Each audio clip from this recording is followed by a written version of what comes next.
bersedia dengan pemeriksaan hari ini? Ya. Nah, terdakwa duduk bersama dengan penasihat hukumnya. Ya. Hari ini agenda persidangan kita replik akan dibacakan oleh tanggapan terhadap pembelaan replik akan dibacakan oleh itu militer. Silakan itu. Adapun materi pledoi tim penasihat hukum terdakwa yang termuat dalam materinya dengan sistematika sebagai berikut: 1. Pendahuluan. 2. Dakwaan hukum tertinggi. 3. Tuntutan fakta yang terungkap di persidangan. 5. Undecided. 6. Pertimbangan non yuridis. Untuk materi pendahuluan, dakwaan, tuntutan dan fakta yang terungkap di persidangan tidak kami ulangi dalam pembacaan replik ini dan akan kami lanjutkan dengan tanggapan terhadap materi pledoi tim penasihat hukum terdakwa. 1. Fakta yang terungkap di persidangan. Pada bagian ini tim penasihat hukum terdakwa menyampaikan hasil pemeriksaan para saksi dan terdakwa yang mencantumkan tanggapan atau sangkalan terdakwa atas keterangan para saksi dan keterangan ahli. Semua keterangan yang telah disampaikan dalam nota pledoi ini adalah versi tim penasihat hukum terdakwa, akan juga masih disangkal oleh terdakwa. Dr. Muhammad Zanuri didatangkan dalam persidangan untuk diminta keterangan seputar visum RL Pertum nomor 4743 tanggal 20 Desember 2001 dari RSUD Dr. Margono Soekarjo Purwokerto.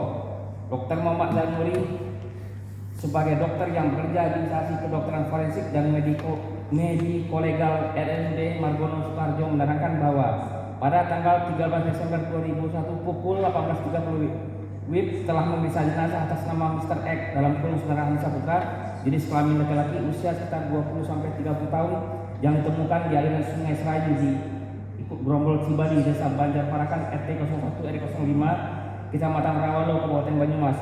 Pemeriksaan terhadap jenazah saudara Hanisa Putra ditemukan fakta-fakta sebagai berikut. Saat tenggorokan dibuka, tampak sedikit pasir halus menempel di dinding rongga tenggorokan. B. Setelah rongga dada dibuka, tampak cairan berwarna merah kehitaman di dalam rongga dada kiri dan dada kanan. C. Bahwa di dalam paru tampak mengalami pembusukan lanjut.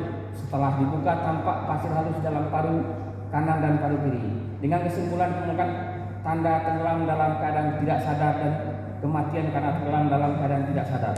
Hal tersebut membuktikan bahwa saudara Hanisa Putra masih dalam keadaan hidup pada saat dibuang di Kali Tanjung 3, Rawalo, Cilacap, Pengantin, Losari, Kabupaten Banyumas, dan meninggal akibat tenggelam dalam keadaan tidak sadar. Sidang pengadilan terhormat, visum RL Pertum adalah laporan tertulis yang dibuat oleh dokter berdasarkan sumpah atau janji yang diucapkan pada waktu menerima jabatan dokter.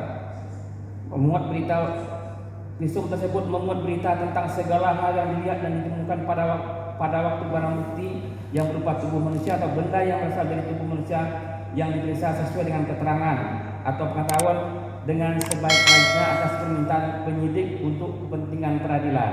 Dapat bahwa keterangan terdakwa, saksi 2, saksi 3 tersebut harus dikesampingkan. Di sisi lain, saksi 2 dan saksi 3 juga menjadi terdakwa dalam berkas perkara yang lain dengan pokok perkara yang sama. Berbeda dengan keterangan yang disampaikan oleh saksi 4, saksi 5, saksi 6, serta saksi 7, serta saksi 22 atau saksi ahli. Para saksi dan ahli memberikan keterangan di bawah sumpah, sehingga keterangan saksi tersebut dan sah menjadi alat bukti dalam persidangan.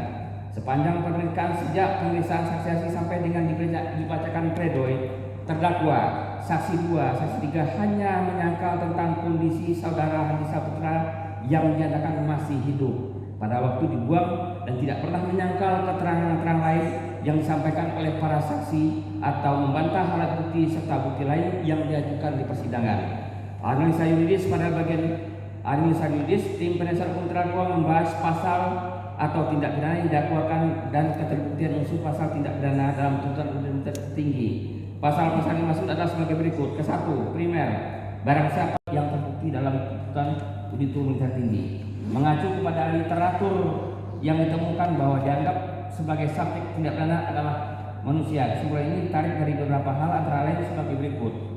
A. Perumusan delik yang selalu menentukan subjeknya dengan istilah barang siapa, warga negara, nakoda, pegawai negeri sipil dan seterusnya, sehingga pasal 2 sampai dengan pasal 9 KUHP untuk istilah barang siapa dan pasal 234 digunakan istilah setiap orang. B. Ketentuan mengenai pertanggungjawaban pidana seperti diatur dalam pasal 44, 45 dan 49 KUHP diantaranya mensyaratkan kondisi kejiwaan dari petindak. Sedemikian juga unsur kesalahan yang merupakan hubungan kejiwaan antara petindak dan tindakannya. C.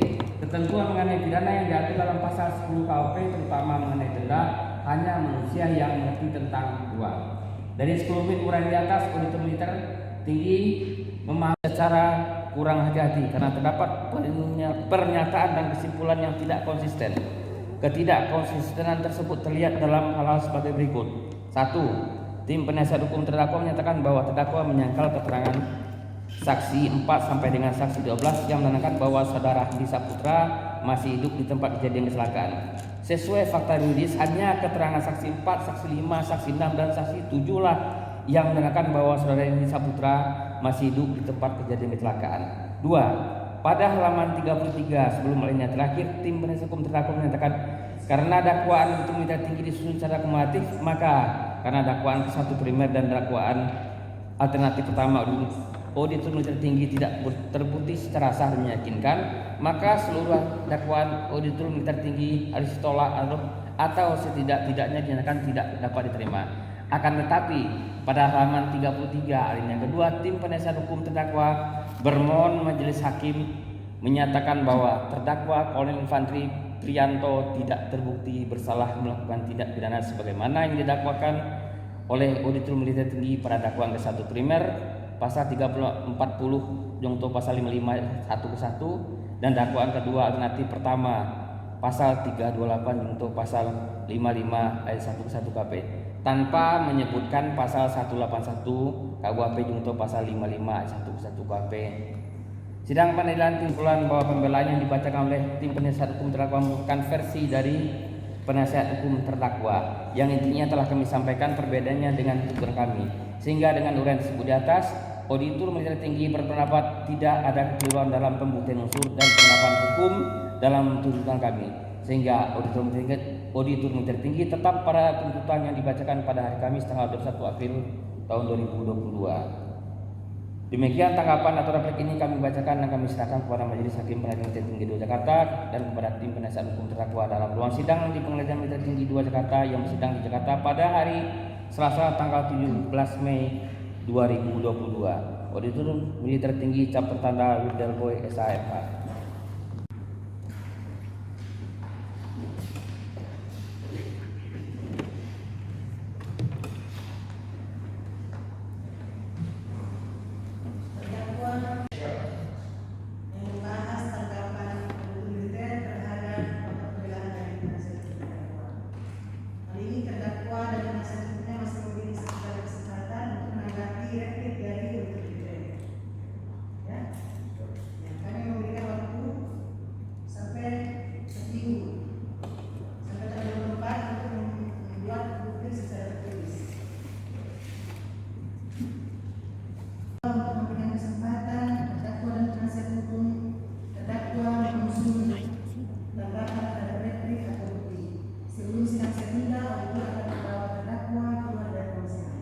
Petugas bawa terdakwa ke persidangan.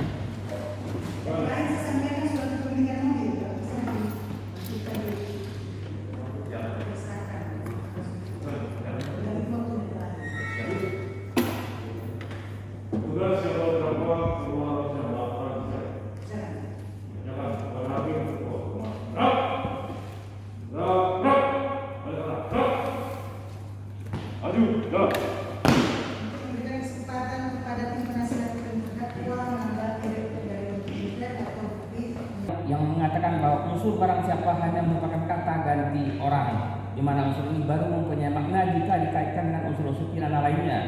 Oleh karenanya harusnya dibuktikan secara bersama dengan unsur-unsur lain dan dalam perbuatan yang didakwakan dan dalam kaitannya dengan barang siapa. Hal ini terjadi karena perbedaan cara pandang dalam upaya menyelesaikan suatu perkara, terutama tujuan akhir penyelesaian perkara, di mana auditor tinggi berupaya memberikan seluruh unsur-unsur tindak pidana yang didakwakan, sedangkan penasihat hukum harus mencari celah untuk membantah keterlibatan unsur tindak pidana yang dimaksud. Sidang Pengadilan Negeri Tertinggi Jakarta yang kami hormati, pada bagian ini Negeri Tertinggi akan menanggapi bantahan tim penasihat hukum terdakwa yang menyangkal keterbuktian unsur-unsur